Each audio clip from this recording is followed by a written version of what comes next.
All right, so part of my grammar is not my strong suit. The Asceticism of Technology.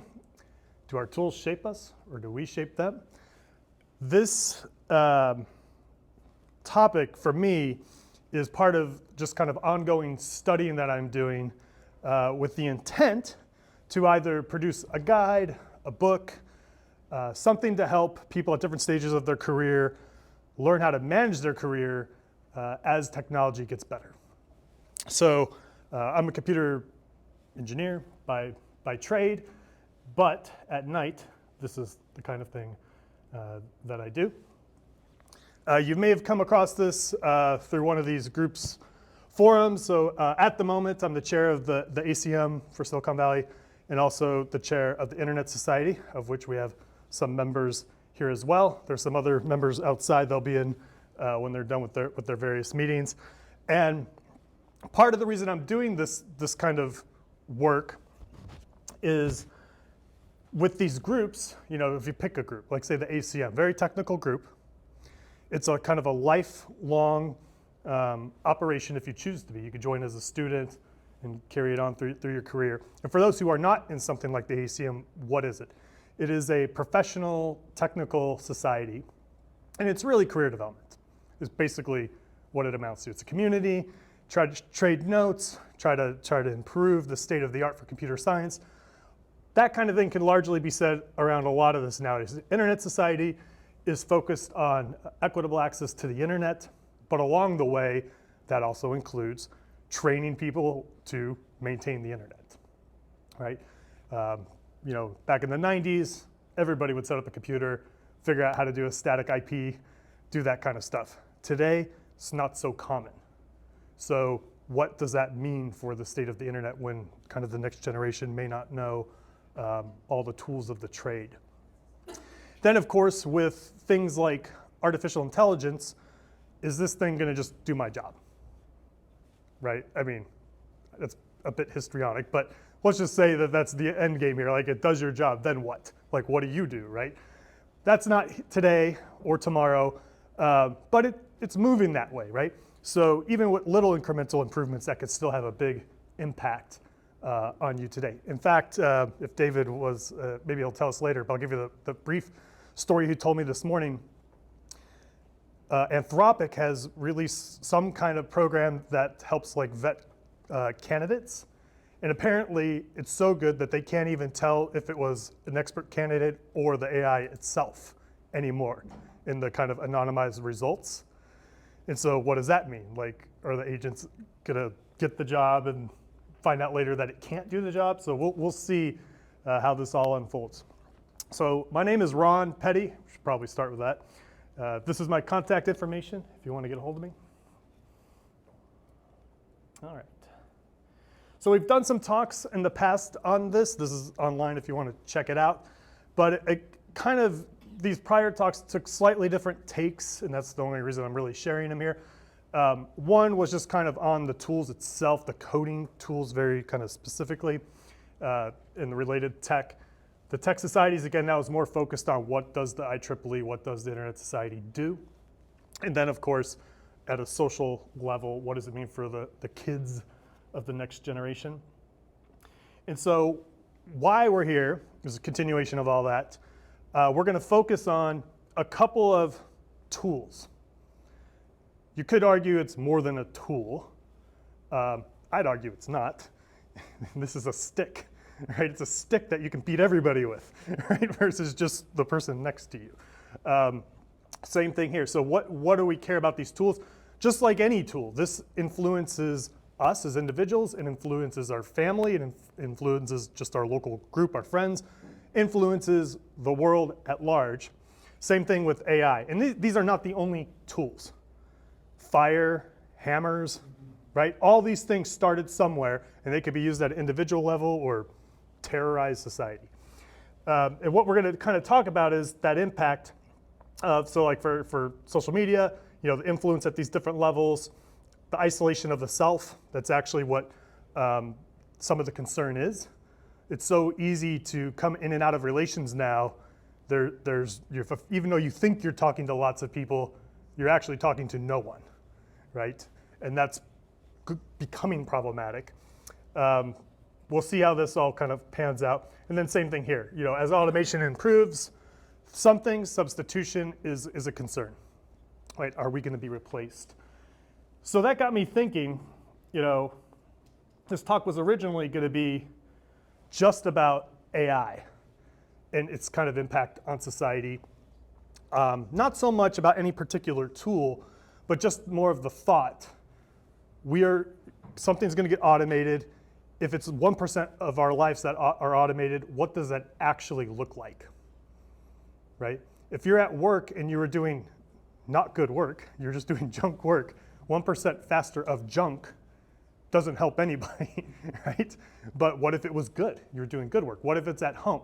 Like one thing I'm particularly looking forward to is the laundry bot, right? Just here's my laundry, even if it just does the folding. If that's it, you get an extra 10 minutes back once a week. Not a big deal. Times that times 8 billion people, maybe it adds up. So there is good and bad. So again, we don't have a lot of history of this. So that's why I added social media to it as I was kind of going through this. We've got, since November 2022 is what the world has been impacted with ChatGPT. GPT came before that, and there was AI before that, but that's the impact of it wasn't really till ChatGPT came. So it seemed like a short window to make a longer prediction. So okay, well, what about something else? And that's where social media kind of came into it for me. It's like, all right, this has been around a couple of decades. What has actually changed? Right? We've hear the good and the bad. We now actually have some data. We'll talk about this later today. This book, The Anxious Generation. This is probably, at the moment, probably the last couple of years, the hottest book on actual data on the impact of social media. So that's probably something to take a look at. So anyway, that was the idea. Is like, can we take a different tool, study it with some frameworks? So what are these frameworks? So I'm not a researcher by day, so I kind of do this slowly at night and on the weekend. And I was trying to think, I'm not going to go out and get all the data. I just don't have time. I'm also not going to go invent a framework to study these things. But I'm going to guess people have, right? So at different points. And then I was thinking, well, the problem with AI is it's new. Yeah, people are coming up with theories now, and there's been theories, right? The term AI has been here since 1957, right? So there's been ideas of what it might be in consciousness and all this. But outside of AI, there's been other modeling of consciousness and how people interact and things like this. So I started looking around, and that's what brought me to this cast of characters. So Max Weber, probably the one I spent the most time on. So in 1905, he wrote this book, and I'll pass it around if you want to take a look. And we'll talk more about it, but just to quickly paraphrase it, he basically says that Protestantism led to capitalism, the capitalist spirit. It's not the first person to say something like that, and it's also not the only thing that states like how did capitalism kind of come to the way that it did. So Positivism? Protestantism. So like baptism, pietism, that kind of stuff. Lutheranism. So yeah, that was his take. And he's got some other components on that we'll talk to. And so the reason I became interested in that is like, all right, this framework that he's describing made people change how they behave, right? What they do, what is expected of them. And when what is expected of you, that's a societal thing, right? That's not just an internal thing. So he talks about both of those, but mostly on the internal, I don't want to give it away, but the internal feeling you get. And so we'll talk about that when we get to it. Erik Erikson, psychoanalyst, he came up with, again, he wasn't the only one, but he's the one that gets the credit, the 8 stages of man. So basically, you can imagine throughout your life, you have different, as he describes it, tension.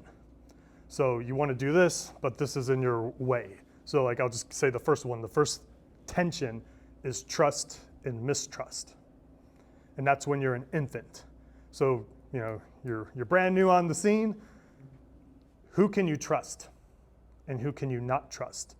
And then depending on how much mistrust you have in people in the world, how does that affect you longer term? And so like Freud and Weber, or not, well, even Weber, but Erickson and others, they basically say a lot of the problems as adults started within the first 3 months of your life. And why? So again, he has this kind of map we can take, these 8 stages, and does that apply? Right, here we are talking about social media. What does that mean for an infant? You may think not much until the part where your pictures have been online every moment of your life since day 0, right? Or day -90, right? Does that have an impact on people? Maybe, maybe not. Talk to the kid on the Nirvana album, right? He grew up hating that, right? Everybody's like, who's the naked baby on, Nevermind, right? But, here he is an adult today and he's bitter about it, right? I'm not saying that's good or bad, but he's always in the news about that. So maybe it does have an impact at day 0. All right, so that's his kind of piece. Skinner did operant conditioning, so kind of positive and negative rewards to change your behavior. So he's kind of, again, didn't create it, but kind of put it in a framework that was easily understandable and could be studied. So this is kind of in the past. I want to take these, consider them against things like social media and AI. Carol Gray, she's actually really hard to find out her credentials and everything, but she's well known in this psychologist world. She is known for creating social stories. So social stories are basically to help people who are neurodivergent, autism, basically little guides, right? You want money in the bank, you have to save money. That's it. Like that's, to get to B, you have to do A. Now, of course, how do you do A, right? There's more to it than that. But the idea is can we make these little guides to help people start to behave as expected in society? And so that's been going on since 1991. It is debatable whether or not it actually works. So you can even go on Wikipedia page, it says right there, she came up with this, it's debatable if it works, but the reality is it's never been implemented as she actually described. So maybe if we really did it, then maybe we can get quantifiable evidence that it really works. So why is it here? The reason it's here is just as an example of a modern kind of device that people are actively using, in this case for mental health, in this case for neurodivergent people, could that be applied again to like social media or AI? And then Jonathan Haidt, who's a professor at NYU, came up with this book, which is again considered one of the most readable, if you find this stuff readable, take all the data and basically comes down to it saying that social media is causing problems. It's not the other way around where people would be like, well, you've got your own mental problems from other reasons. That's why you can't behave in the light of social media. His point is basically the inverse, and he's got all the data to back that up. So why am I interested in this is one is he kind of, there's others, but he's the one that really kind of gets people going in a nice kind of compact form. But most important, he's been in the news because 2 years ago, when this got published, this is not a long time. 2 years ago, this is published, and then 2 months ago, anyone under 16 is not allowed to have social media in Australia. And it's because of this, right? So, what did he do? What did he say to convince people to do that? Okay, so that's the idea. So, with that kind of high-level description, what we want to do is just kind of consider these models, and I'm not an expert in any one of them, right? I've been trying to find these and study them. Fortunately for me, my wife is a psychologist, so I'd say something to her and she'd say, you're dumb, or no, you got it.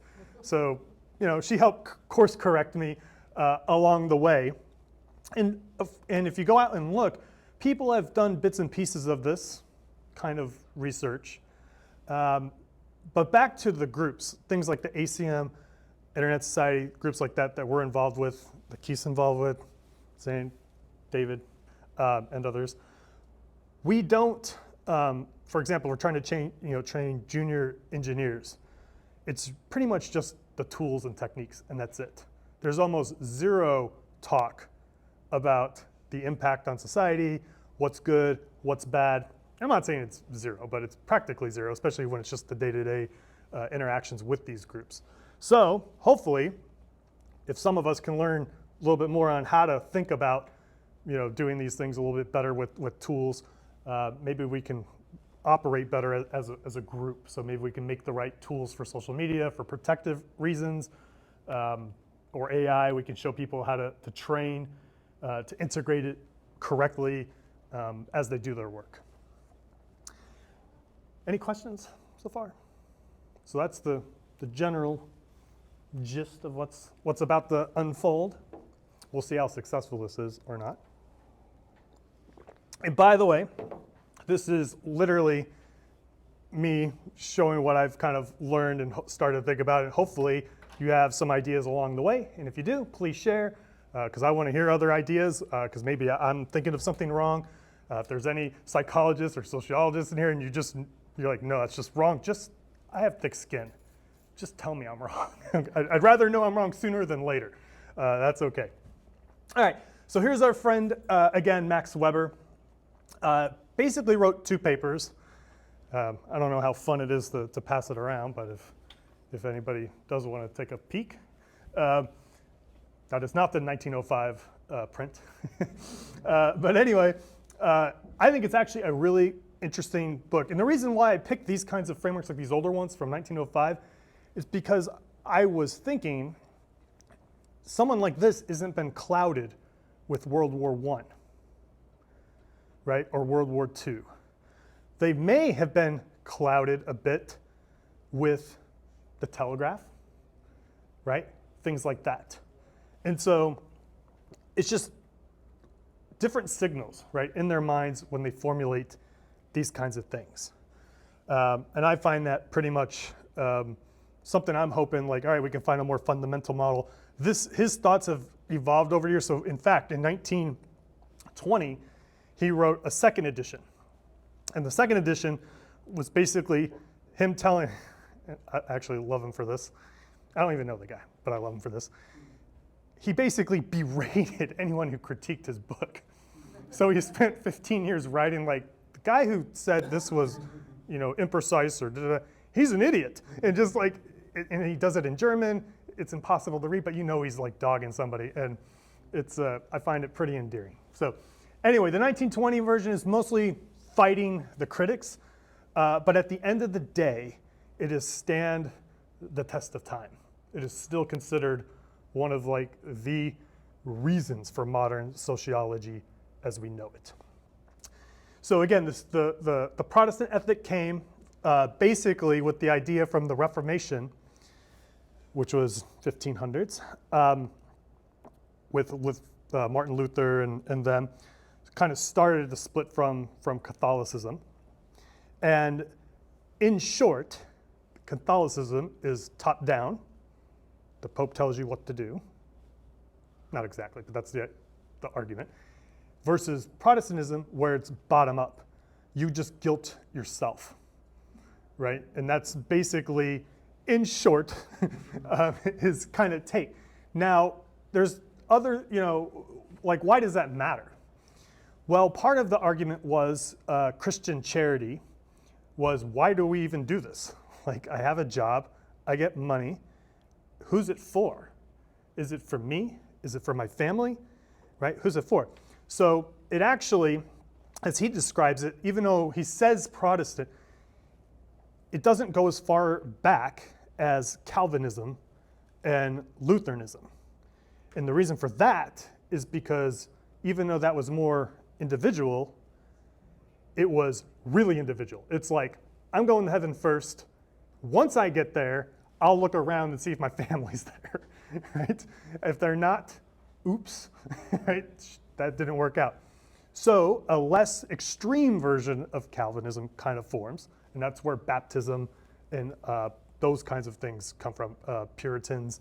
And so there it's more like, hey, if I don't worry just about myself, and that includes economically, I could, in theory, pay for my family, right? And they were, of course, Calvinists were, of course, paying for their family, but they just did it at all, like, I'm just thinking about myself getting into heaven, and if someone happens to be standing next to me when that happens, then cool.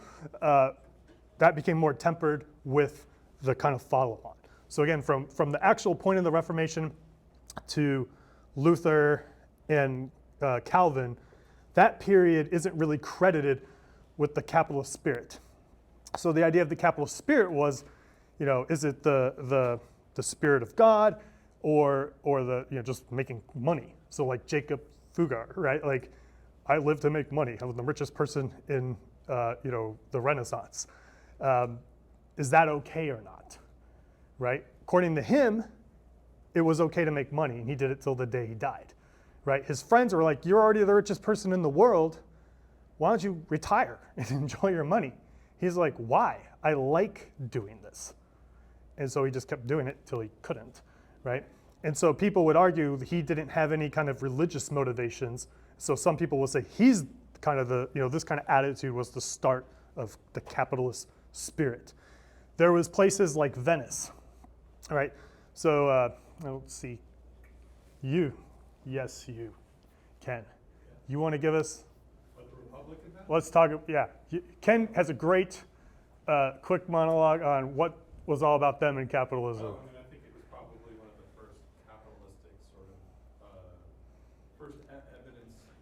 the first society sort of in European history, at least, to really sort of drive a very capitalistic ethic. I mean, if you were trying to work at the Google of the era, that was the Republic of Venice. They could crank out a fleet of ships. A few other places gave people opportunities to invest.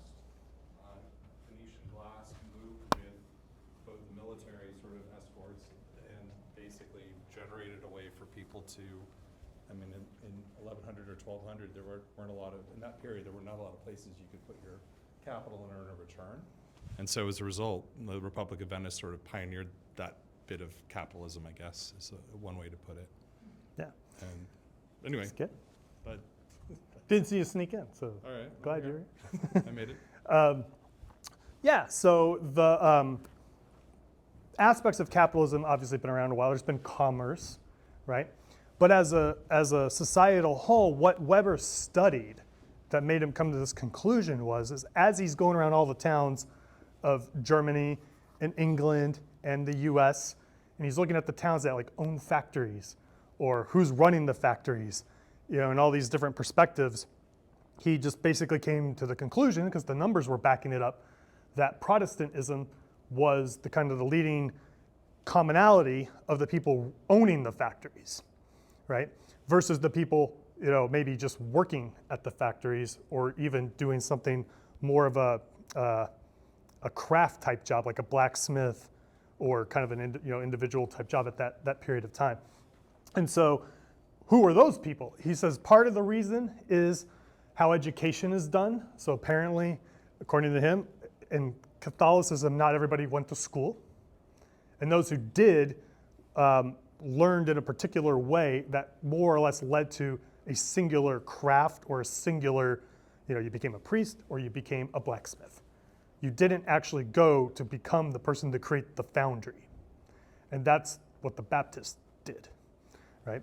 And so that's kind of what he grouped, and that's what we want to think about. The next part is the next paper is the churches and sects of North America. This is focused a little bit more again on that top-down versus bottom-up approach. There are churches in America, but his point is most of it is community-driven. So like we may just call it a church, but the smaller churches are people come in, people congregate. The assumption is you're a good person, you're a trustworthy person, you contribute to the community, and if you don't, in some capacity, you're kicked out, right, of this group. And if that church happened to be, in a smaller town, 200 years ago, there'd be one church, in your town. So now you're kicked out of the town, basically. And so for upstanding people, you would be a member of these sects, which again were more like a small Baptist church versus like, a big Catholic kind of operation. Okay, and I've said this part as much. So it's basically trying to rationalize things. Weber was basically saying, as society progresses, we start to put more rules in place, and that limits what we do, right? And so if we kind of take those ideas, and again, trying my best to describe it, but you got to read the book and then read all the critiques on it. I find it all very interesting. What does that mean for social media? Well, of course, with social media, we have this notion of moralized performance, right? Am I doing something that people like, or do they not like it, right? And we'll hear about that. And that's kind of like, well, that's part of it. Another part of it is the churches. Are there churches in the world of social media, right? Is X the same thing as Instagram? So just like Protestantism, there's Baptists, there's Puritans, there's Lutherans. They all believe in the same God, supposedly. So why are they different, right? So same thing here. What is it that we believe in social media? And people have different takes on it. Is it the God of self? Is it your ego? Or is it something more? And so that's to be determined. In the case of AI, that what they call the iron shell, they got different words for it. AI will, if we all use the same AI, it's going to tell us how to act. So again, same thing with the churches, it tells you how to act, right? You act a certain way, you could be in this group, right? If you act differently, you may not be allowed to stay in the group, right? And so that could come in different forms. It may seem mundane, but Anthropic just kicked out all those third-party tools from using its agentic interface, right? I mean, it's their prerogative, their business, they can do what they want. But from a utility point of view, if all of us are using it, it'd be one thing if this tool was like 5 of us using independently. It's another thing when there's 50 million of us all using it together, right? So it impacts a lot of people. And so the AI and who controls it will impact how we use it as well. So this is just kind of pointing those things out. So according to Weber, we get some kind of credit, we get some kind of identification belonging to these things. One thing I think kind of funny is just the blue check for X or Twitter, right? If you get that, you're really in it. If you're not, according to Musk, you're not really there. There's also bots, right? Just picking on X, it's 521 million daily users, monthly users. Depends on which metric that is. How many of them have a check? So Musk will say, to really be part of this, you got to have the check, which costs money. Yet the number that is reflected, the vast majority do not have the check. So what does he want? Or does he want the cake and eat it too? The church, again, are these platforms churches, right? To get into a sect, like we'll call it just a local church, it's low cost, right? But you still got to perform, right? You got to do what is expected of you in these organizations, or else you get kicked out, right? That's what this is referring to. Switching there's a penalty here, right? So leaving one town, you're not leaving the town in the old days, you're leaving the church. And then you go to a new town and you try to get into that church. And that just doesn't happen, right? You got to meet people, you have to build that trust.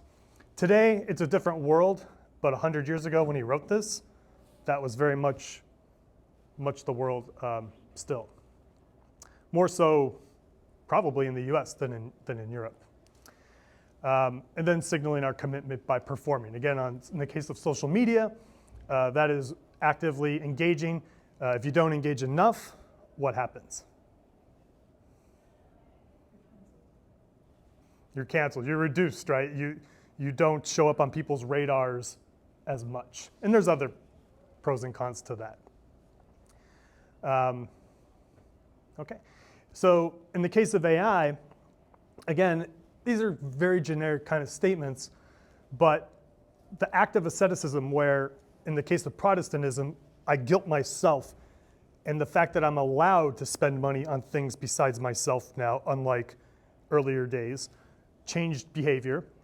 That leads to different rules because we're more outgoing, so society actually increases the rules to make us behave in a certain way, and that leads to bureaucracy, right? So same kind of ideas here. AI, again, will tell us how to do some kind of process. It'll tell us to do it in a certain kind of way, but that depends on how it was built and all those kind of accoutrements that go with AI. And depending on how much you rely on it, it may become the source of truth.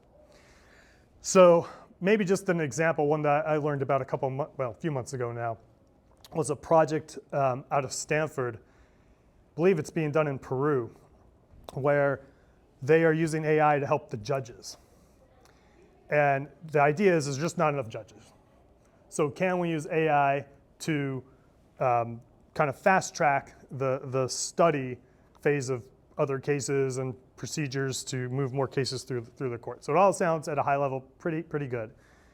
But a couple of things that happened out of that is it's almost moving too fast.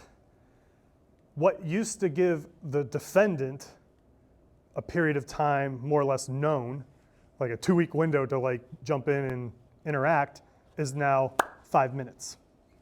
So if you're not ready to jump in to that 5-minute window when the judge happens to be doing their job, you don't get as much say, right? And that has an impact. Then of course, what's the undo button here? Most of these systems today don't have any kind of notion of undo anything, right? If you don't like the outcome of AI, you don't undo it, you redo it and hope it gets it right. Redoing something is not the same thing as undoing it and doing it again. I mean, tactically it may look the same, but it's from anything complex, it's probably not going to be the same. Okay. Quick question. Yes. Is there undo in reality? Which part? Like in the world? The use of it with judges? No, anything. Is there undo? Undo means that reversing the time. We cannot reverse the time. True, we cannot. Maybe another way to say is you don't undo the steps. Like a step forward, I add something, instead of deleting it, you add something on top of it, right? But also yes. it's ingrained into the memory already.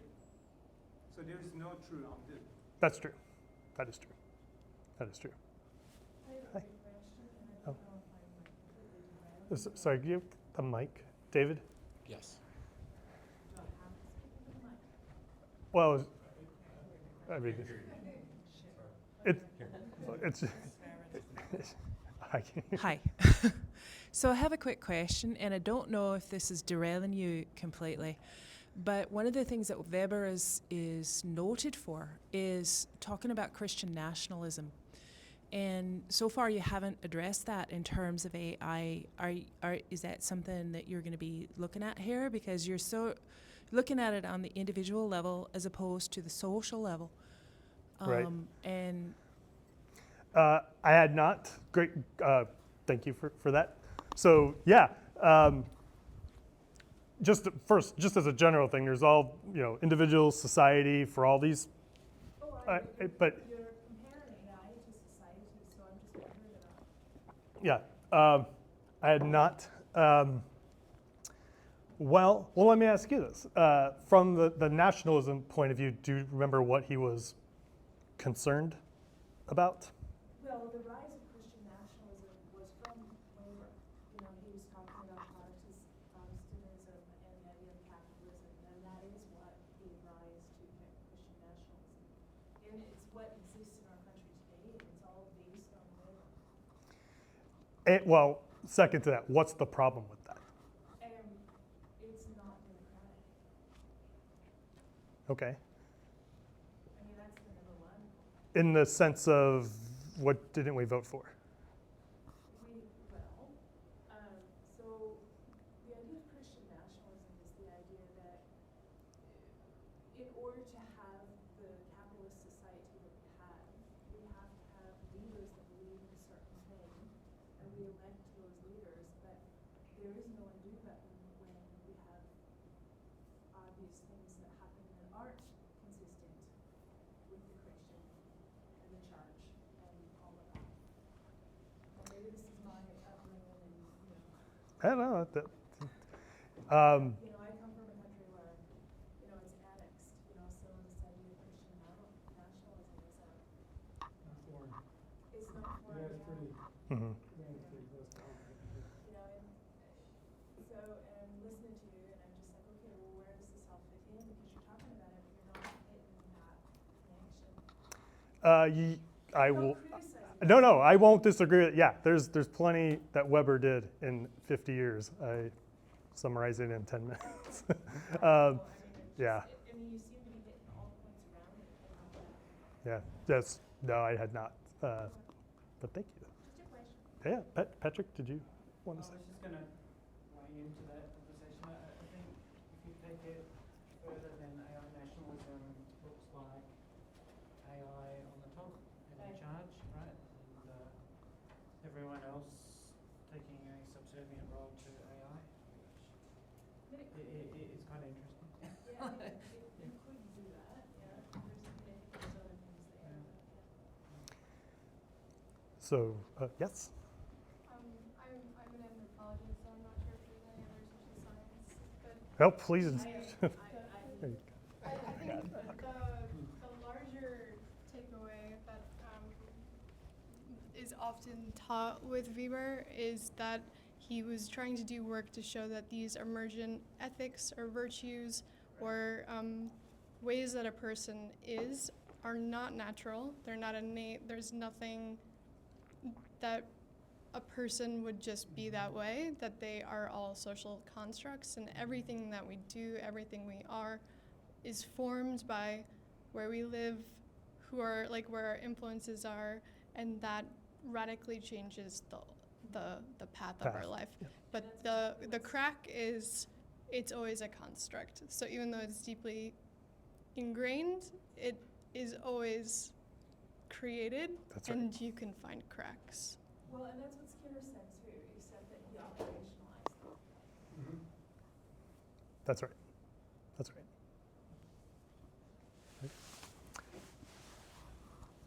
This might be a little closer.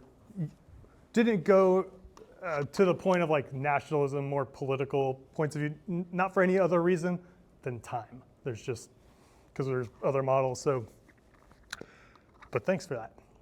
So yeah, the idea here is just kind of summarize at some level to tie it a little more to the tooling today versus anything that they were actually studying. Because again, I'm coming at this as more of an engineer. No one's going to care about Weber or Ericsson or any of them who's at CS, 101, right? They're there to code, make 6 figures, live happily ever after. So what I hope is by at least getting people thinking about some of this, maybe they can understand that these things actually have an impact. And that's at least the intent. So for us, basically individualized bureaucracy is what this amounts to. If I choose to, I could come up with a plan, whatever that is. It could be nationalism, it could be cure cancer, it could be whatever. I can do that. Why? Because I can talk to anybody on earth today from my couch, right? Don't have it here, but if you remember in COVID, there was spontaneous groups working on COVID vaccines, led by individual scientists. There were some kooks, but there was also plenty of real engineering science going on, trying to fast track, not just what Moderna and Pfizer and others were doing. Whether you're into the vaccine or not, that's not the point. The point is groups just formed to solve a problem that was considered pretty important to solve. So that could be true of any problem. So we have the tools, again, social media, to do that. The skills on the AI side, for me, kind of the analogy I like to give is that if you went to an island with the Encyclopedia Britannica, most people are going to use it to cook because they're going to burn the pages. Some people might actually read it and learn how to build things that might be useful. But a problem with that is there's only, looking at an encyclopedia, there's only so much procedure. It's a lot of facts, but it doesn't necessarily give you the steps to recreate the world, right? Now, with AI, I'm not saying you can recreate the world, but can you recreate the world, right? If you're trapped on an island with AI, the chances of you figuring out what's not going to kill you when you eat it is much higher than it is with an encyclopedia. So again, as thinking of these things as tools, we can do things now that we could never have done 100 years ago, other than the random person who knows how to spot every plant and knows how to eat them or not eat them. And that's really the thought here. And that influences how we act, and then ultimately as groups influences how we act again. And so, do we trust these tools to manage these things? I don't know. All right, moving on. Mr. Erickson. So this came up, I kind of mentioned it already, when I was considering when someone comes to, like, say, one of our ACM meetings and they're a student, they'll ask, what should I be studying? And there's some, normal answers. There's the foundational stuff. There is career-focused stuff. If there's things you are particularly interested in, like there's popular papers, right? There's projects you can kind of get involved with. And that's, just a career-oriented kind of conversation. But what about other aspects of our lives? And so that got me thinking, like, well, today that same kid is going to say, hey, AI is going to do all the coding. Why would I bother to learn coding? And people will give usually pre-canned answers. I will give pre-canned answers, but we're trying to improve upon that. Like, what is a non-pre-canned answer? If you got something here that, say it actually can write 100% correct the code that you would have been asked. Forget about doing like more. Just say, kind of what I could do today just magically is solved. And say it takes the same amount of time, right? If it took you an hour to make it work and it takes it an hour to make it work. The difference is it's doing it and you're not. So what's the pros and cons of that, right? One is it's done, right? You could have went to lunch early, but it does free you up to do other things. But then that's the challenge as we talk about it is, what are those other things, right? Just because you don't have to do something, does it mean I just sit here? And so that's not actually not clear.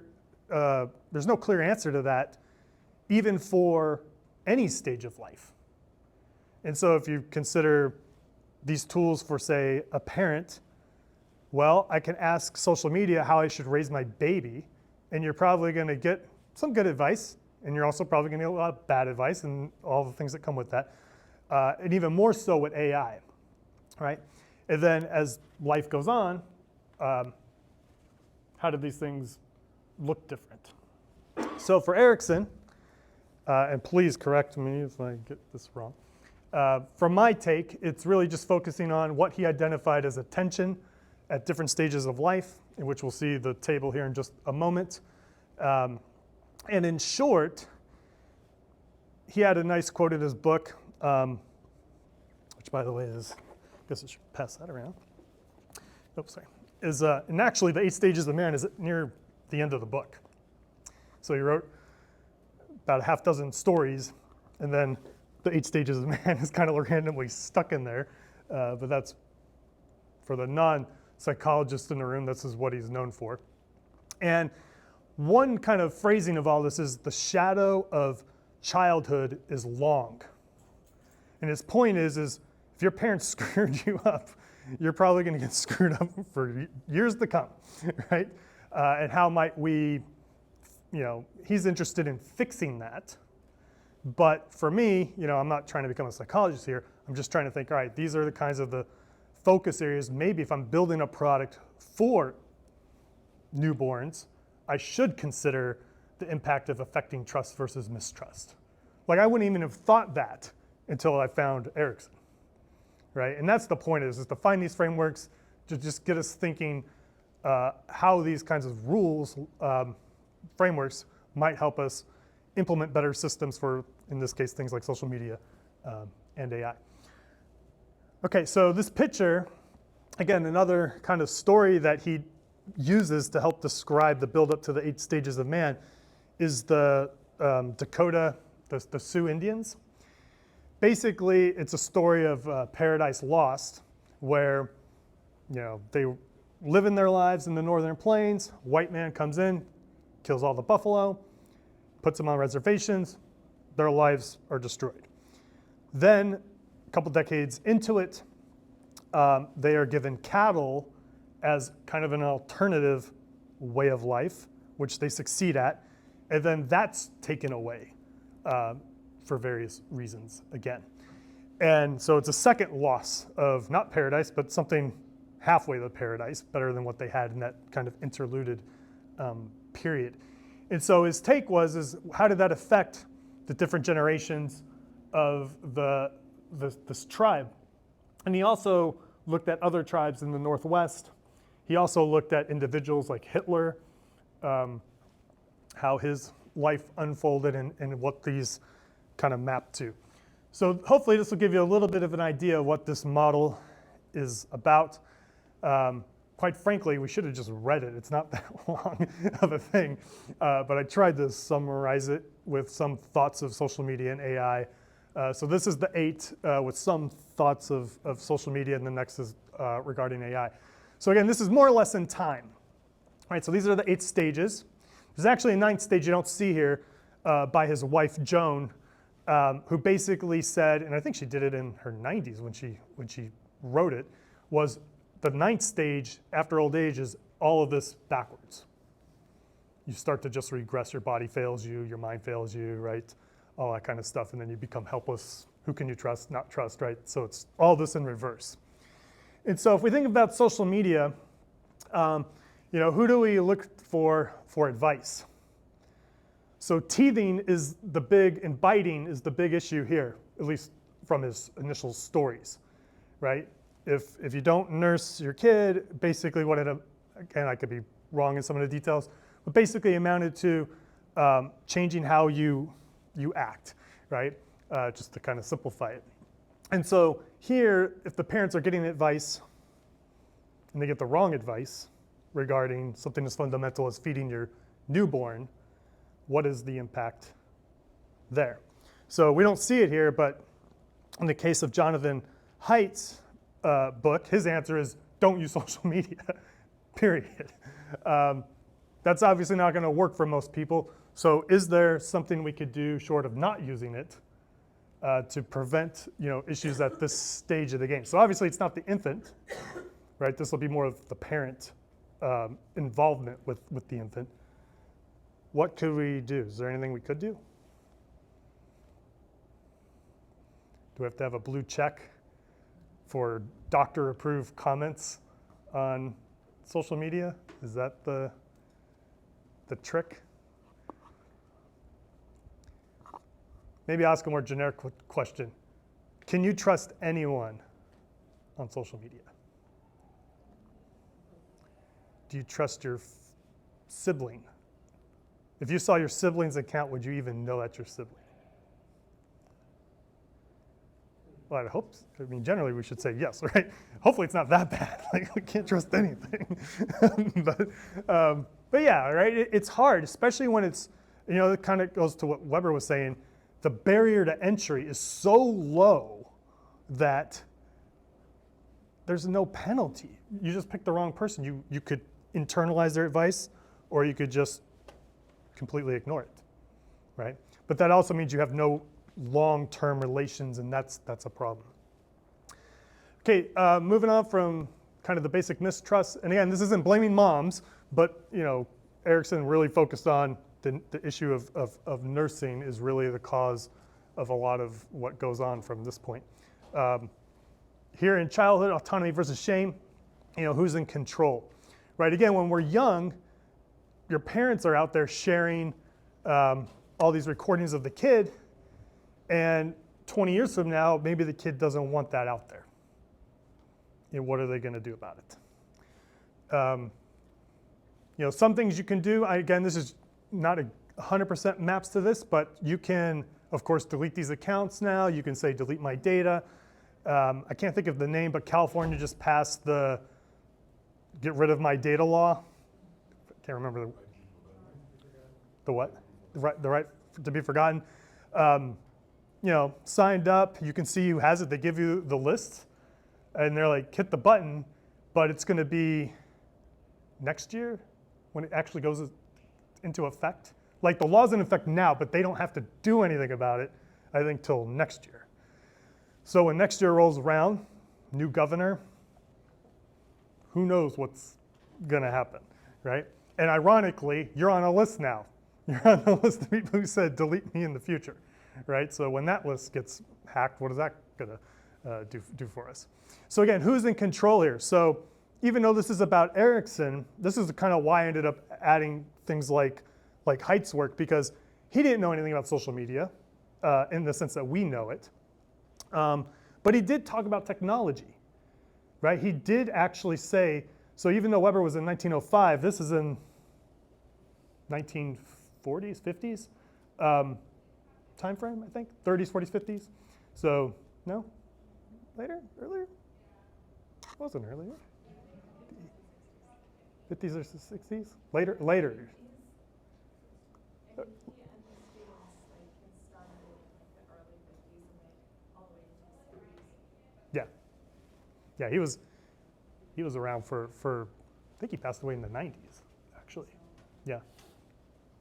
So when this was here, Facebook wasn't here, but he was aware of technology, and at that, the early days was more about newspapers and things like this. News was coming around, so it wasn't directly shaming children at that point, but he was aware of the ability to share information quicker, different audiences.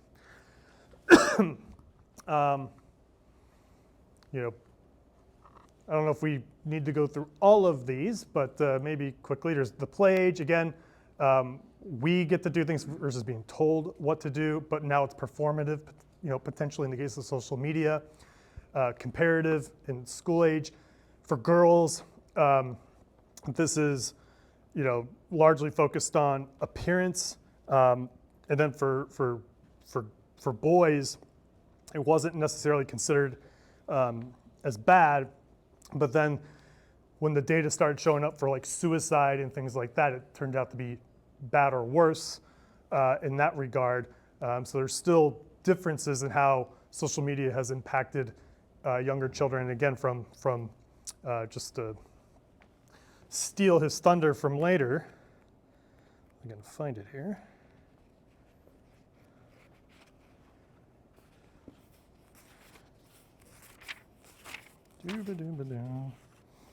Yeah, so big book, but fortunately he gave us the too lazy to don't read. No smartphones before high school, no social media before 16, phone-free schools, and far more unsupervised play and childhood independence. He says with that, we'll get back to supposedly undoing all the ills of social media. And his main point is these things are free, right? He said part of the problem is like putting rules and having companies police that cost money and time, going to court, versus this kind of stuff, you just say no, right? And in theory, it's a much lower barrier to actually get a good outcome. Excuse me. Okay, so this goes on as we get older. Adolescence, identity versus role confusion. Who are we in this world? On social media, there's the opportunity to be influenced a lot more. Some people, of course, as I mentioned here in the low young adult, will have a stronger affinity to control. Others will not. I'm sure there's more academic terms than that, but that's kind of what this is nuanced on. In adulthood, the creativity, generation or generativity versus not doing things, and then of course the ego, is our life been a good life or not, is what we have in old age. So it's also been shown in the last year or so, and it's probably not news to many, that social media has really increased among older people in the last couple of years. So it went from, some number to double that number, right? It's not just a small incremental increase of usage. It is a much larger jump. And part of the concern there with modern politics is you've got things like MAGA, right? And so on and so forth.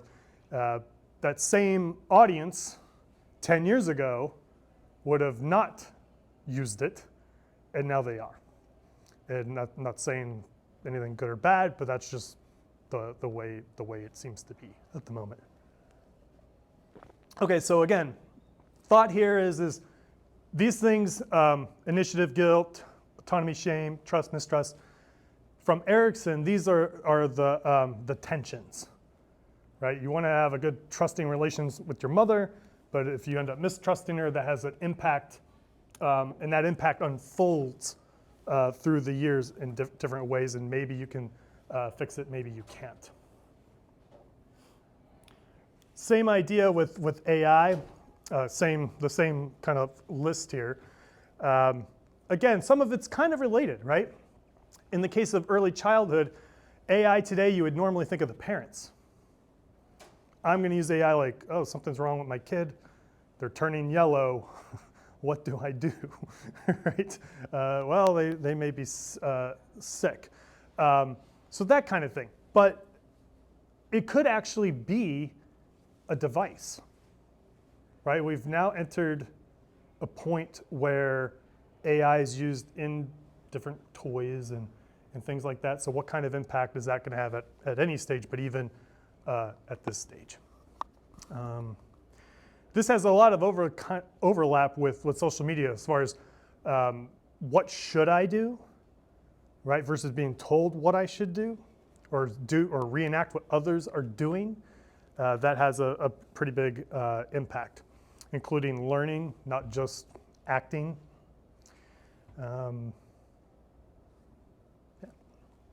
So for the different stages, I mean, we're all different. We can represent half the stages here. I don't see any infants in here. Maybe there are. Is AI positive or negative for you? Positive? Any negatives? Half? And what's the depends part? The situation, like in the work, possibly it could be because it's, but personally it could support some things, or it could be negative. Yeah, so task by task. But in general, is it more up or down? Could you live without it? Oh yeah. Yeah. All right. I don't know if I could now, Well, but I could, but the things that I interact with, everybody's, all the companies, everything's connected to it, so that would make things a little bit harder, but. right. Well, and which AI? Yeah. So, I mean, that's the thing. I mean, if you're talking about, just a search engine, well, that's AI. Right. Then probably not that. But, I mean, ChatGPT, yeah, I'm smart enough that kind of thing. Right. So it depends on which AI you're asking about. That's true. Patrick? Yeah. Hey Ron, hanging out on Reddit, and I've seen people who are clearly in the grip of AI psychosis, and they're spinning these fabulous tales of some technology that they've invented and this operating system and this blah blah blah blah blah. And actually using it myself, I've seen where it can go that way also. So I think there's a lot of potential for actual direct harm to people with the technology, and perhaps guardrails, perhaps other things are really necessary to stop that. But Right. Also, David? Just for the video. Oh, well, could you live without it? Is an ambiguous question because what is living, right? We need to define it. So if it is living in the Bay Area, in Silicon Valley, working for Google, yeah, that's pretty tough to do without AI. Mm-hmm. But could you live in Patagonia and enjoy the nature? Yeah, sure. You don't really need AI, right? Yeah. So I think that maybe needs to be defined across the board because this question floats around all the time. Mm-hmm. Yeah. That's a good point. For me, it's good in bed, but like emotional decisions, how to find your purpose, I mean, it can't help you with that, yeah. So that's a big negative factor, yeah. Mm-hmm.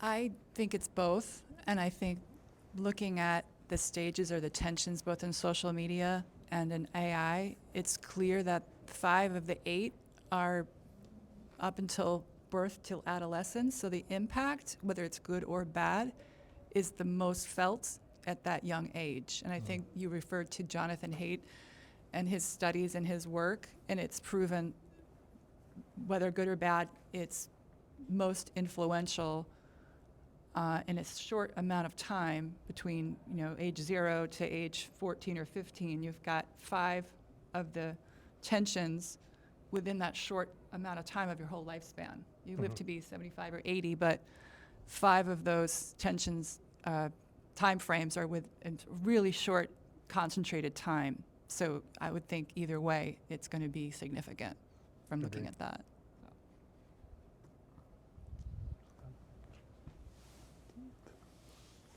Also in the good and bad boat, I feel like my usage would have started out bad because I just graduated, but I was a student when ChatGPT rolled out, and it was kind of overwhelming to see like how much of your work you could actually do, and then realizing like my assignment's done, but I've gotten nothing out of it.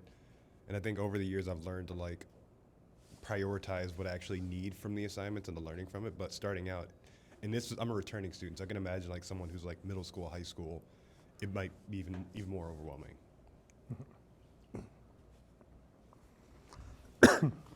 All right, yeah, thanks. Yeah, well, speaking of Haidt, here's his book as well if you want to take a look at 20,000 words in 10 seconds.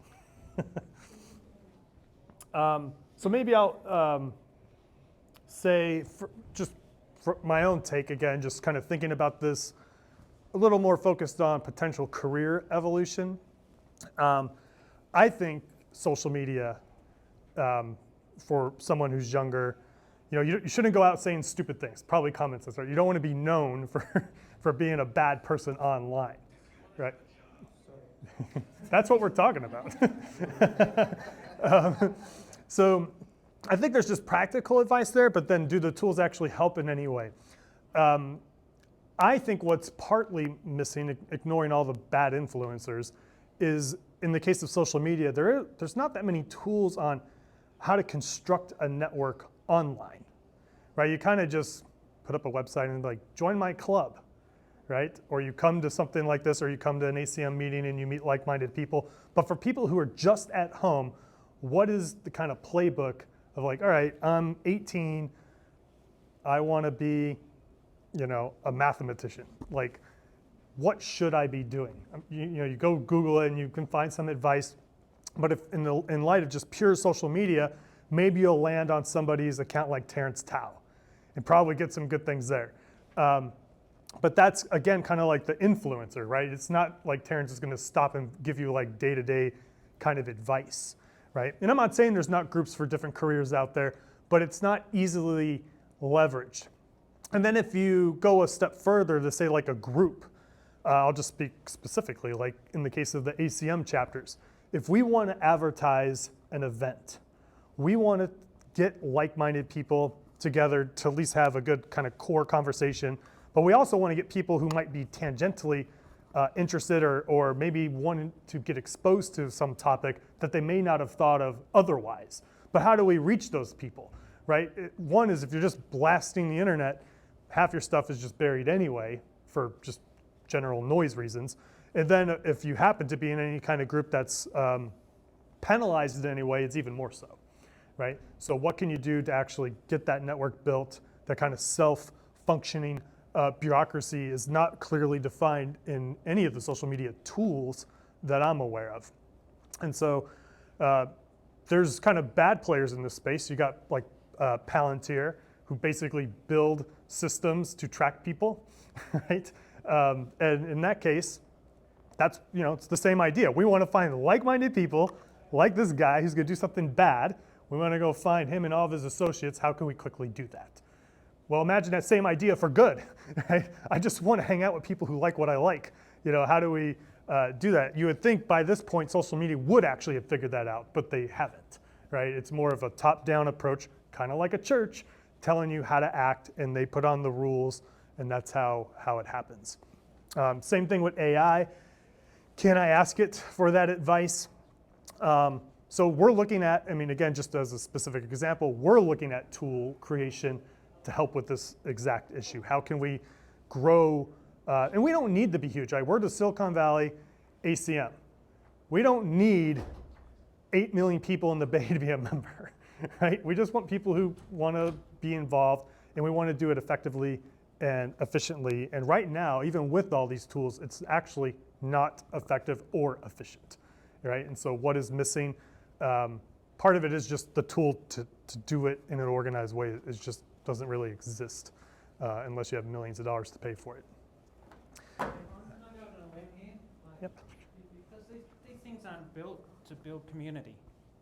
These things are built from the top down to strip mine your attention. And that they are industrial products. So, next time I volunteer to do a Marxist analysis, by the way. Bring it. Yeah, that's right. They have different incentives, absolutely. But these are the tools we got, right? Short of reinventing them, what could we do, right? Absolutely. All right. Make sure we're somewhat moving forward. All right, so we have Mr. Skinner here on operant conditioning. Kind of what the visual's showing us, repetitive actions, good and bad, have an influence on how we act over time. Mentions here, our behavior is shaped by consequences rather than intentions. Actions followed by rewards tend to be repeated, while actions followed by punishment fade. That's the theory, at least. Anyone here study Skinner in school? Would like to comment on Mr. Skinner here? There's a lot to comment on, but one of the things that we do feel like is really influential in terms of social media is the idea of intermittent reinforcement, and that is that if you are reinforced at one stage, that behavior is not extinct. You get negatively reinforced for it another time, but that one positive reinforcement will not extinct the behavior. So it will always go back to whatever it is that you're going to do. So I think I'm saying this badly, but no behavior is extinct. Even if you only get reinforced positively one time, you will still go back to that behavior. Do it again. So, this is huge in terms of social media. You just that one positive hit. That's all you need. Right. To influence. That's right. Very good. Anyone else wanted to? Okay. So kind of on those points. Again, this is a higher level unexpert view. So variable ratio scheduling, right? We don't know when the next positive signal is going to come, but if I need it, I just open the app and see how many likes I got. Yeah, it's called the gambler's fallacy. Right. So this is trying to, sorry, it's a lot of words, but trying to show some, again, trying to tie it to social media in our generation. Posting what's the positive shaping here, we get some kind of praise, right, at some interval. From learning, community looks to us as an expert, right? Like there's been changes here, just as an example, Stack Overflow, People spent years trying to be known as the expert on that website. 2022 rolls around, they're gone. Why? Because people go to ChatGPT for the answer now, right? But of course, you could argue that was probably rolled up into ChatGPT anyway, so they're still there in the net. Showing up, get positive feedback as well. Of course, the negative aspects, as we know with social media, provocation gets higher engagement. We compare ourselves, and probably the worst of all is for kids is the distraction, right? Any moment they're like, as soon as they turn away from you, phone goes up. You call them, they're still looking at the phone, knock the phone out of the way. It's like almost automatic, right? And that's kind of the unfortunate world we're in. And again, what Haidt's talk, or his book, that's really is like, we just gotta cut this off. All right, so that's kind of the social media thinking of it. In the case of AI, more or less down here, positive aspects and exploitive aspects of it. We can talk to it, right? We can practice new things. We can see if we're on the right track. I'm not saying it's a therapist. Some people are treating it like a therapist. But even if it's just technical work, like forget anything social about it. If am I doing this thing correctly? Yes or no, right? And of course it could hallucinate. Of course it could get it wrong. But your coworker could also hallucinate and get it wrong too, right? I am AI positive. Sounds like a blood type. So, I know there's things to look out for, but I'd rather have it than not have it. When it happens, where in our learnings. Exploitive, it's kind of just the dark side of the same kind of thing, right? Someone telling us, to behave in a certain way, and that's like, how do we describe that? That one shot of dopamine, right? One person's just got to say you're doing what they want, and you're like, oh, I like that.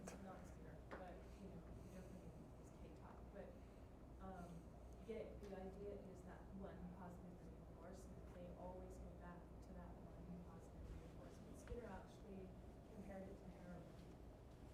That first shot of heroin is so strong, and you never get that same kind of feeling, but you're still thinking more. That's right. That's what we actually compared. Okay. Quick question. Where does value fit into this framework? Like, what is the value of a human being when there is AI systems around? And Skinner said there was no value. Yeah, I was just going to say, I was like, I don't think he talks about that. Yeah. About value, he just talks about reinforcement, whether it's positive or negative, punishment or reward. There's no kinds, but in terms of ethics and values, Skinner never addressed it. I think this is a fundamental breakpoint. If you don't have any values in these species, most older people pull the plug because of that. Mm-hmm. Yeah, how would we judge the values of a human? Right. Just by seeing how they act? Like, No, or, that's like, the question, right? Yeah. How do we define the value, Mhm. and then what does AI bring to that if they take over? Right. I don't know. Quick observation, social media here, would, like your previous comments, would seem to be more top-down, and where AI is bottom-up, or say more Catholic versus Protestant. Yeah, I mean, obviously people built the model, but assuming it has lots of inputs from lots of things, you're the one who's doing it, so fair enough. Yeah. Yeah, on the values, I think I don't want to give credit to Anthropic, but they seem to be more leaning that way, at least publicly, on what is good, what is bad for these kinds of systems. I think it's largely just marketing at this point, because it's hard enough to do it with humans, much less a robot, and I'm pretty sure no one has done it with a robot, including Anthropic. So somebody has to start it, so if they do it, that's great, but I think it's too early to tell how it's moralized. All right.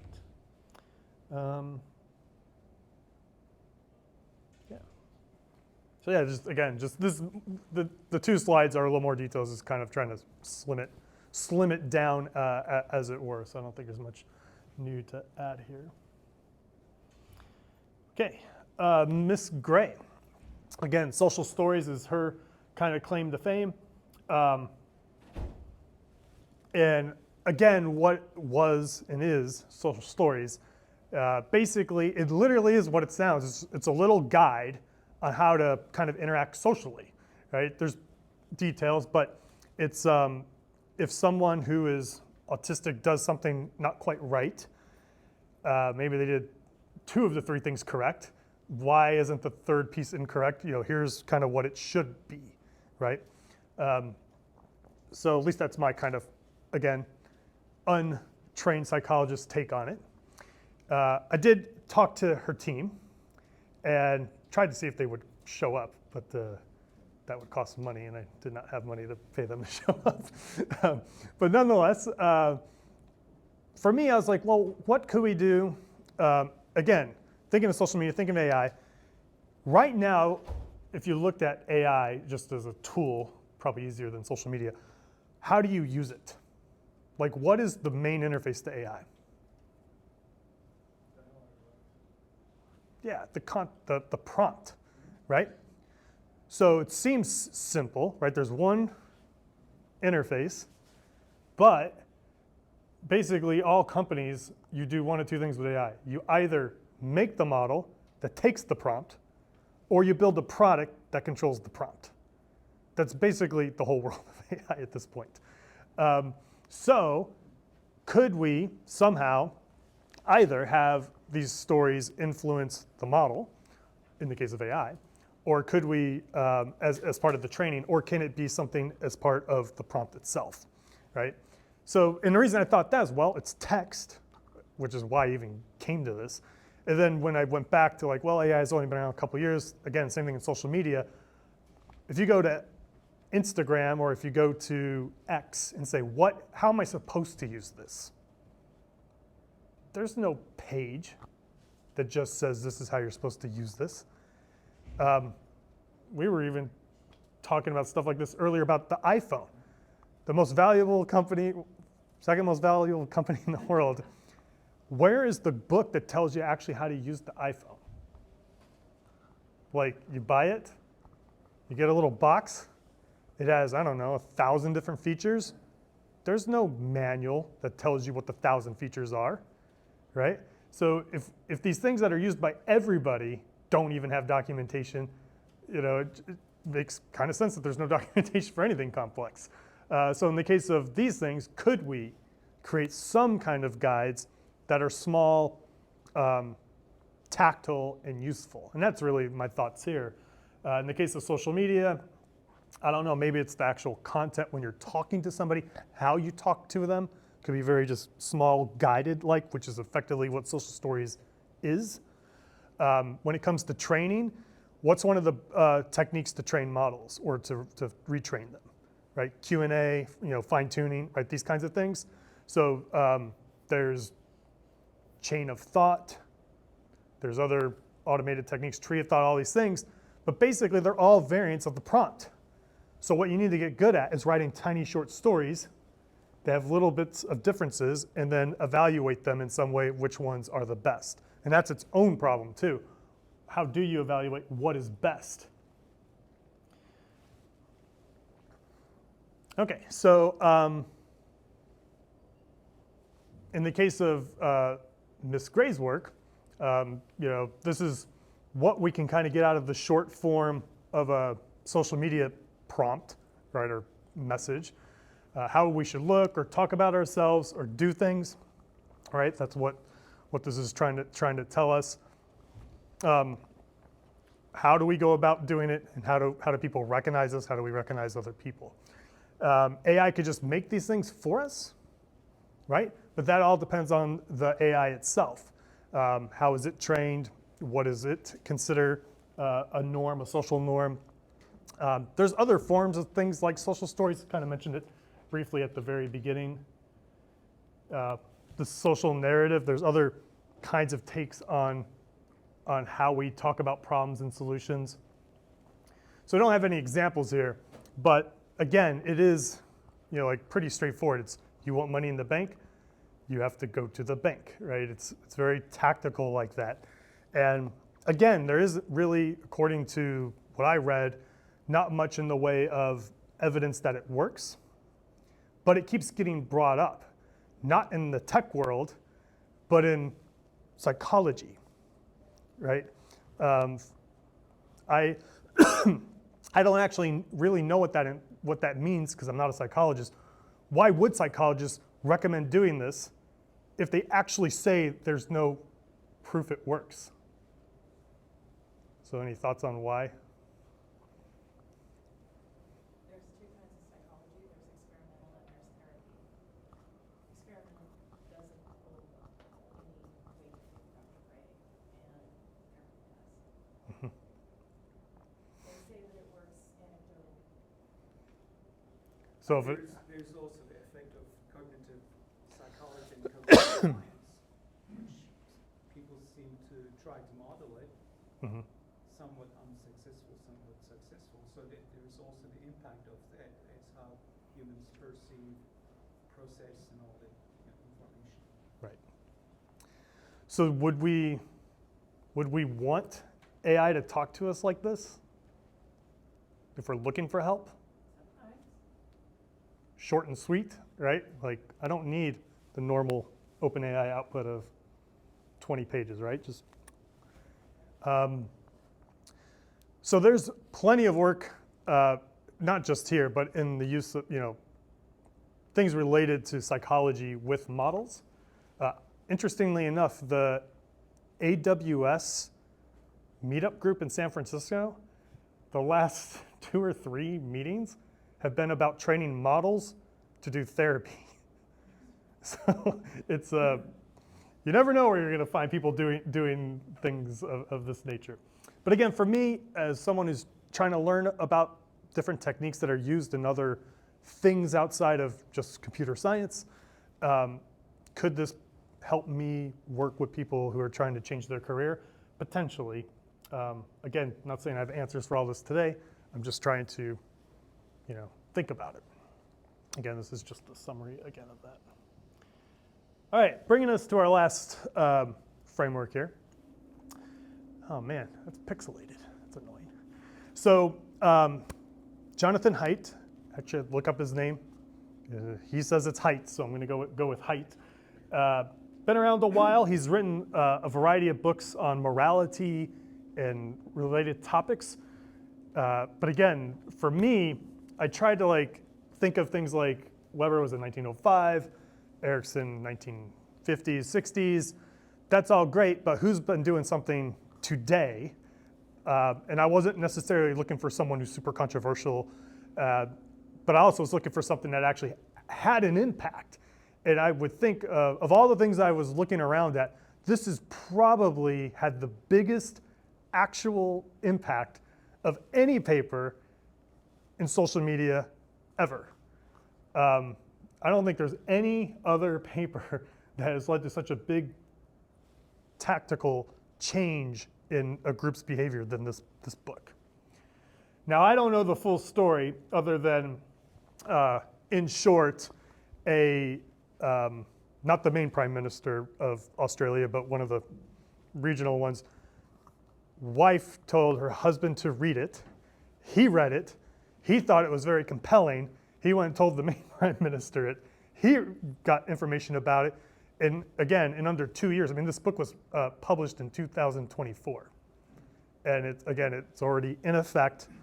Now, if you looked online the day before it went into effect, there's all the people who are under 16 saying, don't take away, they're screaming, don't take away my social media. And then of course they go dark the next day because they took it off. Sounds dramatic, but what did it actually do? Now to me, I'm not saying it was even good. What I'm interested in is somehow this book convinced them to do it. And now we're going to see how it actually unfolds. And that's why I'm paying attention now is, all right, you've done it. What is going to happen now?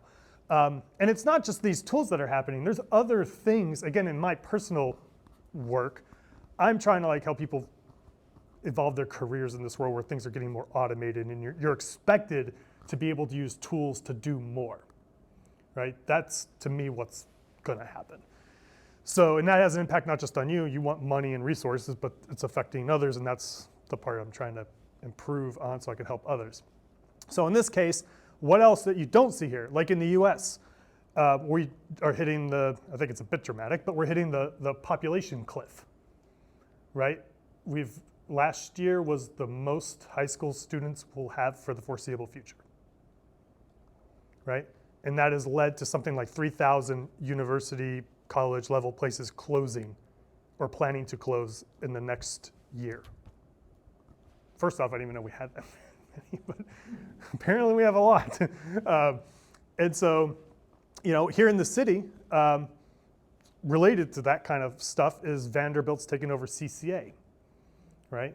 CCA's kind of take is, we're already a university. It's the arts college up in the city. Like, we're already a university with 1,000 students. Now another university is coming in with 1,000 students. How is that any different? And their take is like, well, 1,000 art students is going to add more to the culture than whatever Vanderbilt's going to do. Now, I like Vanderbilt. I actually grew up in that neck of the woods. But I get their point. Like it's like, if it's apples to apples, what's really changing other than all of us are out of a job and now we got people coming in from outside? Don't you want the locals to keep their jobs? So again, there's all these kinds of things happening. Northeastern, same kind of thing. They were just on NPR, and just an interesting observation for kids is, here's a school that 15 years ago nobody would have went to. Nobody even heard of them. Does anyone know where Northeastern is? Are you from Boston? Yeah. Okay. Outside of Boston, no one knew them. I'm paraphrasing here, but now a lot of people know them. And according to them, and kudos to them if this is true, 15 years ago they said, we don't want to be number 100 on US News list of schools. We want to be with Harvard and these guys.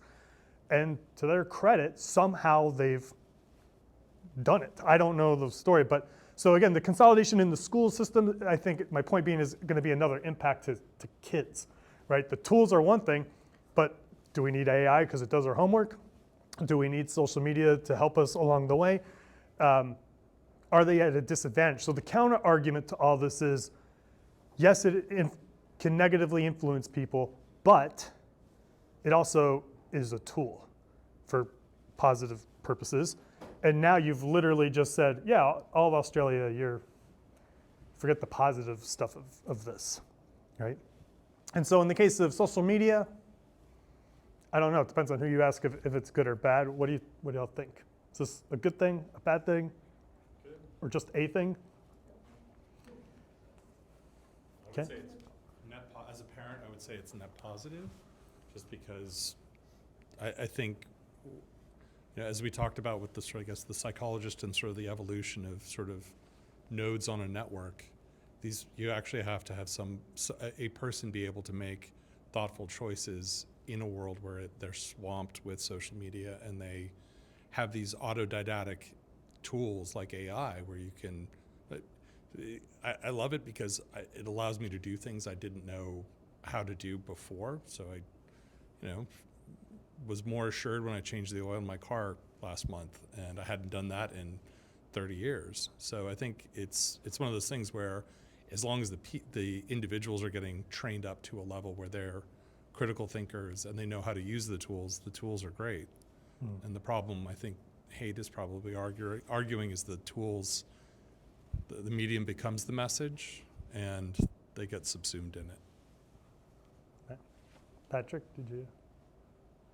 Oh, I just think that the goals of social media are not social ones around human development and participation, and it's just due to the corporate nature of the thing. So I think they are built to maximize attention, views, and then the algorithm spins and they get more controversial things, so people look at it, and that if you talk about Skinner, that drives behaviour, right? But it drives behaviour in a way that maximises the views on the thing, so it maximises Meta's Meta's profits. It doesn't maximise the well-being of the people that are using it. So that's I mean, I don't think you can argue the value of a tool. You know, you can't say a hammer is good or a hammer is bad. You know, it's a tool. How do you use it? If I use it to kill this woman in front of me, then obviously it's a bad tool. You know, but if I use it to hammer in a nail, then it's the right tool. Right. You know, so you can't place a value judgment on a tool. Interesting thought. I don't know if I would agree with that. See, you could debate the design of the tool. Maybe the hammer has a bad ergonomy, and the handle can hurt your hand. I can't hear you. Should I speak louder? Since maybe the hammer is poorly designed and poorly balanced. It's because the bad balance, you will swing it in a way that increases the chance of being harmed. So I think that the tool carrying an intention, yes, but I think you're mentioning that you can't have a value on the tool. You can judge the design of the tool and Well, whether. but that's placing a value on the design and the user experience of the design, and not necessarily the tool. How can you separate the tool from the experience you're using it? The tool has no judgment. Exactly. But the people that use it have an experience with it that can lean in one direction or another. The point was that it's the individual, not the tool. It's how the tool is used, right? It can be a good tool. It can be a really bad hammer or a really good hammer. At the end of the day, the decision point isn't the tools. It's the person using it. That's the value distinction. But I agree. Yeah, it's interesting. Yeah, exactly. You can use a bad hammer for good actions and a good hammer for bad actions. Every problem's a hammer. If every tool's a hammer, every problem's a nail, right? Right, interesting. Right, but then precisely you design the user experience, and in doing that, you bring an intention to the tool itself. Well, I mean, that's when you're talking about design. I'm actually talking about the experience, which is your point. You know, it's like, what is my intention here? You know, what is the ethics of my intention in using the tool? But there's an intention in designing the tool as well. Not the point. He's asking whether or not the tool itself is good or bad. For children specifically. I think the question was regarding children and whether it should be available to children. And that's a different question entirely, because children we have some obligation to look out for their well-being. Yeah. Right. And social media platforms do not have any responsibility for that. Yeah, I'm not going to give you all the hammer. Well, I think that's the Height's point is like, yeah, like just don't give it to any. Yeah, exactly, because they're not ready for the hammer yet. Yeah. Maybe a plastic. I feel like because I did that. But I think like some of the argument for like, you know, say a 16-year-old would be, At some point they need to learn how to. yeah, Yeah, oh yeah. I know this tool more than my parent because my parent maybe never used it. So who are they to say this is good or bad? You know, so, but yes, in general, that's, And the ban, right, is on their unsupervised use of it. I think if a parent has an account, they can go, here, go ahead and use this, because I logged in, it's my account, I can see what you're doing. Right? I mean, Right. I'm sure that's what's happening in Australia. It's like not like kids don't have access to social media. yeah. They're on their parents' account, which is what my kid does. He's on my account. Doesn't have his own account. Mhm. And I like that. Because again, it's not what you can get that's good, it's what you can get that is not good, that is completely unregulated, Mhm. right? Right. Can you imagine, like, just context that in the 1800s, were children sitting at the bar drinking? Let's hope not. They were. But they were. They were. I think heroin. Was it good for them? It was like not. heroin. Yeah, well, actually, Height's got a bunch of good little stories like that, like same thing like smoking. Originally, everybody smoked. Then, like, you got to be a certain age and all those kinds of, absolutely. Keith? So to kind of go away from hammers, I wanted to talk a bit about, I think there's a lot of good and bad, and two things I wanted to focus on with social media, particularly with children, is I think the access and having more access to people and experiences around the world is really good. I just think the sheer volume of I don't want to call it noise because it can be like negative signal where kids there's so much information they're being exposed to, and before they've actually had like refined their critical thinking skills or being like inundated with that. So I think that's probably why I'm leaning more towards bad, because the amount of, you can have a kid go on the internet like an hour, and the amount of crap they can be exposed to, I'm using a kind word there, but the amount of stuff they can be exposed to is like crazy. And it's not really, I don't think the amount of like, the rate of them learning to critically think is going to be faster than the rate in which they can consume stuff that is harmful. Right. Very good. All right, so I think it sounds like everybody kind of gets Haidt's point here. So again, he wrote a big book, did a lot of research. Again, my take on it, I think it's just the practicality, like he said. This is stuff that's basically free and can have a huge impact, but then he goes off into like all the math of like, here's all the evidence of, of why I'm saying these kinds of things. So again, in the scheme of all these frameworks, I tried to think of, or tried to find some that were closer to the here and now, that were tactical. In the case of social stories, the reason I kind of focused in on that, whether I did a good job conveying it to you, why is unclear. But to me, it's like, well, if this is potentially useful for therapy, then if someone who is autistic has their particular issues, I'm not saying that issue is the same as anyone else on the internet trying to do all this stuff with social media, but this is a tool that is used to help, supposedly in this circumstance. Can this tool be used over here in some way to maybe help in the case of a kid or an adult, maybe in slightly different ways? And then in the case of someone like Kate, he had a larger framework that actually had an impact. And for me, what's interesting here is like, how did a book lead to this impact? Of which I still don't know, because I'm still trying to do the research on all this. So again, Haidt himself is kind of known for this work on moral foundations.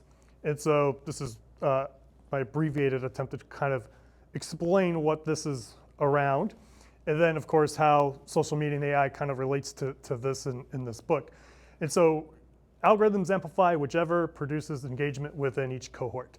So his take is that you should join, again, I'm still learning this, so there's a lot of detail there. He thinks you should find the group you should belong to, but you have to look out for the fragmentation by outsiders. People will come into your group and then fragment you, and then all the things that go along with that. So that's just a piece. He's got many different rationale to why you do these things. But then, of course, bad things to this are things like AI is going to sort you even further, right? That's the micro-fragmentation in action. So I know all of us are in the same club. We're all talking about the same thing, but AI, for maybe somehow gets our information, can then start giving us targeted, and make us behave in certain ways. And so again, there's pros and cons to using these things. We can use social media to find the group. We can also be told in social media to break apart from the group as well. And these are all the pros and cons of these tools. And according to him, let's just not do social media, and that'll get rid of some of the problem. All right, again, just the summary of that. All right, work in progress. Again, just to kind of summarize, make sure, So again, kind of starting at the beginning, what am I trying to do? I am trying to look at the kind of avenues and the tools that we have for a career. I am more focused on kind of computer science related careers, just because that's what I'm in. And if I was to start school today, based on the tools that I have now, what would I do different than what I did when I was in school in the 90s, right? And then versus somebody, if I could talk to somebody who was in school in the 70s or whatever, right? Like, what were they doing? Try to see what's different. Try to look at some tools and ways of organizing things that aren't taught to us in engineering normally, and see if these can be brought to bear in any kind of way to help guide what kind of tools and how we should use them as we kind of evolve our careers. And at least that is my intent. But the more I look into this, then I see other things like it's never just about you, unless you're some kind of Rembrandt that's going to build the whole world alone and live in your own little bubble. That's great. But the reality is you're going to have a family, you're going to have friends, you're going to have coworkers.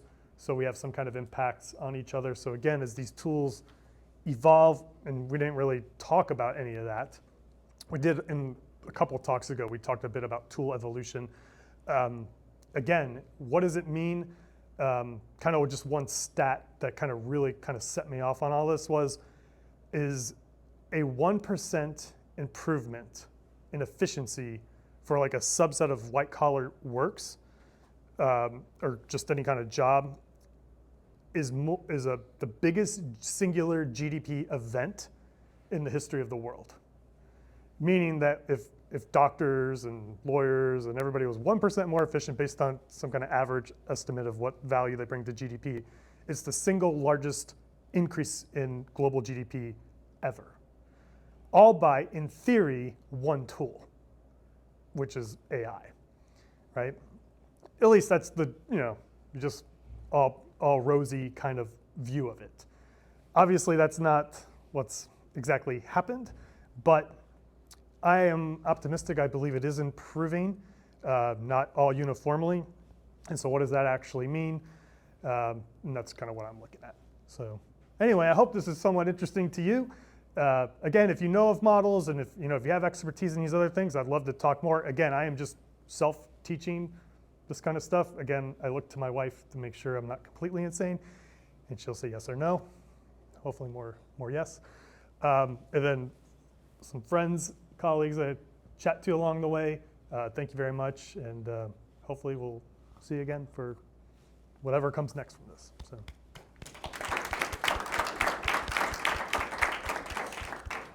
Thanks, Kevin. Yes, sir. I've got 3 very brief questions. First, what was your objective for giving this talk today? Second, does this relate to your day job at all? And thirdly, how did you select the invitation list? I responded to an invitation. Oh, were we picked out? You got a lot of good, very good audience here.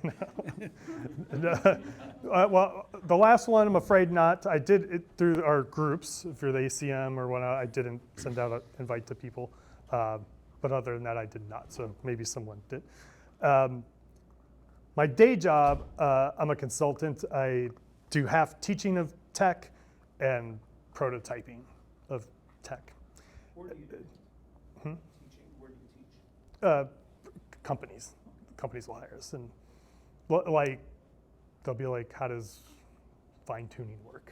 We'll teach them fine tuning. So that's my day job. So that kind of teaching. I've also taught like at university and boot camps and everything in between over the years. And then, sorry, what was the first question?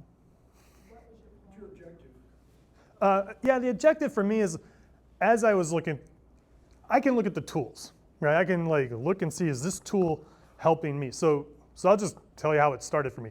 When ChatGPT came out, I've already been like teaching machine learning for 15 years before that even came around, and things related to it. So when it came out, what it did for me was this. I was like, all right, it's good at text and some coding and writing. I do a lot of writing and distilling of information. If I do my task, whatever it is, like teaching or prototyping something, I'll do it without it, just like I did before November 2022. Do it without it. Then I'll do it again with it. The exact same thing. Like, even though I've, tried to like fast track it, I tried not to, like just recreate. And up until only recently, I didn't want to use any of the agentic tools to do it. I just wanted to use the actual base ChatGPT. People are like, well, these models are better, or this is better for that. The problem is if you start jumping around, you're not going to see how the one thing evolves. And so I just decided right out of the gate, I'm just going to sit here and ChatGPT and see it evolve for the next couple of years and just see what it actually helped or hurt from what I was doing. I wasn't even trying to be creative. Then, of course, along all this time, even before this, in COVID, there was another thing that was happening. And that was just careers, just in general. Like the ACM, our local chapter, we would have events with 500 people before COVID. COVID happened, went all virtual, and now we have 100 people on a good day, right? So makes me think like, well, why is that? And then of course, the maybe other final kind of part of all this is the work from home. Prior to COVID, I traveled 100% of the time. After COVID, I traveled 0% of the time. It was literally night and day. And I was like, all right, my world just got completely turned upside down. How does this affect me? How does it affect others? And so all those things together, it's evolved since COVID up until ChatGPT, of course. All those things kind of coming together in the last couple of years is like, all right, the world is just, it's always turning. It's turning faster for some than others. And so how do we help them? In these groups, we have people who are just out of college, who can't get jobs. We have people who are experienced and they can't get jobs. And like, why is that? And some of it is money, some of it's personality, some of it's skill. Like there's all kinds of reasons. But for me, I'm trying to focus on these tools like they just are expecting you to be very productive. And I'm kind of like trying to like tell people it's not just about that, right? You don't need to make 1,000 features. Nobody cares. Nobody wants that. There's a reason Google's web search still is that. I don't need the other 400 features you can do in the box, right? And so that's like on the business side. So when we do like consulting, we try to tell them like focus and all that. And when you're automating, the argument goes, well, we want people who can do a million things now. And we're trying to tell them, or at least I'm trying to tell them, no, you don't, because nobody's gonna want it. Like, and of course you can be like, what's your evidence and this and that? And I'm like, I'll just start with you, the guy who's trying to tell me you need it. Tell me what your product does, and they can't, right? And it happens. I don't mean just tech. So we have we do consulting like in energy and things like this. Go to, I always think it's a good example. Go to an energy company who sells electricity, and literally, I've been CTO of 2 energy companies, CTO of an energy analytics company, so I know something about energy, and we've talked to lots of competitors and stuff. Talk to them and just say, what do you do? Like anybody in the company, just ask them, 100-person company, what do you actually do? Most people do not know. And all they do is sell electricity. Someone pays you $100 a month to have power at their house. That's all you do. They can't even say that, right? And then you try to go like one level down, you're like, how do you do it? Like you make an app, right? You register, you get a bill, you pay it. Like, how many steps could it possibly be? You know, you ask somebody who's been at these companies for 3 years, tell me how your bill works, just at a high level. And they can't, right? And so I'm like, what makes you think, and then these same companies today want to use AI and do all this. I'm like, how about you just teach the people what you do, right? And improve that. You don't need to like add all this new stuff. And so I'm not saying there's not room for AI. I'm just trying to put more horse blinders on people to use the right tool for the right job. And that includes from the career side and from the people trying to hire those people. So trying to get in the meet in the middle so you can actually get hired.